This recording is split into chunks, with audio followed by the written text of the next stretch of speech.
The Supreme Court is back in session. It's the first time since 2015 that the court is starting a term with all 9 justices. Neil Gorsuch was confirmed to the court earlier this year, filling the seat left open more than a year after the death of Antonin Scalia.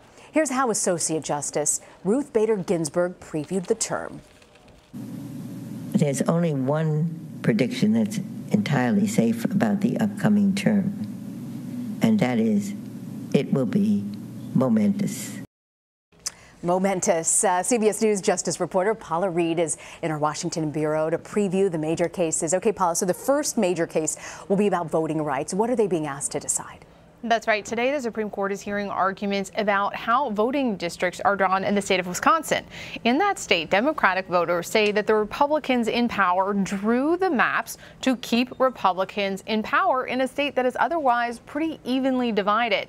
Now, Rena, the Supreme Court has never before struck down partisan gerrymandering just based on political considerations, but it'll all be up to Justice Kennedy, that swing vote. And if they do decide to strike down these maps, this will have enormous consequences for states across the country. They may have to redraw their maps, and that will have an enormous consequence on elections coming up. Certainly, 2018, this will have a big impact.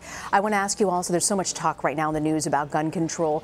Are there any major gun cases coming before the court this term?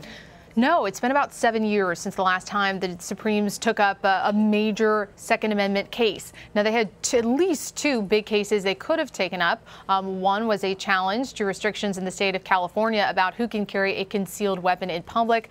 The other case had to deal with 2 men who had criminal convictions and wanted to get their gun rights back despite the federal ban on that. But the Supreme Court chose not to take up either one of those cases. But, Rena, it's interesting. For each of those cases, there were at least 2 justices who disagreed with the decision to take a pass. So we know there are at least 4 justices who would like to take up one of the gun issues, but they just haven't really gotten the right case yet. And the debate also about gay rights is back at the courts this session. So the case involves a wedding cake. What are the arguments being made here? That's right. This is really one of the marquee cases for this term. Last term was a little bit sleepy. As you noted in the intro, they didn't have a full panel of justices. Now they do, so they're taking up a lot of big cases. This is arguably the biggest.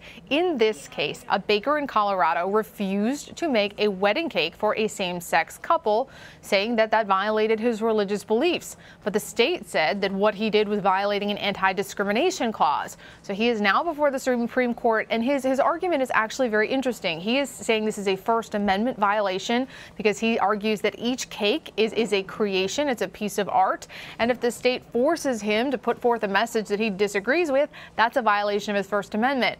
But many same-sex marriage advocates argue that this is actually just a way for people to try to push back on that landmark decision a few years ago where the Supreme Court ruled that same-sex marriage is marriage. So that's going to be a big case, and it's also, both sides appealing to Justice Kennedy. Oh, interesting. Is it art or is it a service that they have to render? I want to ask you, though, about President Trump's travel ban. It's obviously been controversial from the start. Several changes have been made, but do you think that it's going to see its day before the Supreme Court? I don't know, because at this point it has been scrapped from the calendar. They were supposed to hear arguments about Travel Ban 2.0 on October 10th. Now we have Travel Ban 3.0. The Supreme Court has taken it off of their docket for this term so far, but they've asked both sides to submit their arguments about what issues they still think are outstanding, that are ripe for the Supreme Court to take up. It appears the ACLU is not satisfied with its concerns based on Travel Ban 3.0. They say, look, the addition of North Korea and Venezuela, that doesn't take away the, quote, original sin of what they believe is a Muslim ban. So it's just not clear, Rena, at this point, whether or not the Supreme Court will identify any remaining issue that they want to hear arguments on. Okay, we'll wait and see. It's great to see a full court back in session, Paula. No one's retiring, right? You haven't heard any retirement news yet, have you? That's the favorite parlor game here in Washington, right? You have at least 2 justices, Justices Kennedy and Justice Ginsburg, who are both in their 80s. Some clerks have even suggested perhaps Kennedy could retire. They wouldn't be surprised. Nothing definitive, but if you watch Justice Ginsburg, you played a clip of her in the intro. Every time she speaks, she talks about her workout routine. The woman's doing planks, she's doing lunges, and she says she wants to still keep going as long as she can do this full steam. And it appears she has very few signs of slowing down. They are remarkable, I tell you, well into their 80s. I plan on sitting by a beach when I'm 80. You and me both. Paula Reid, thank you for joining us, Paula.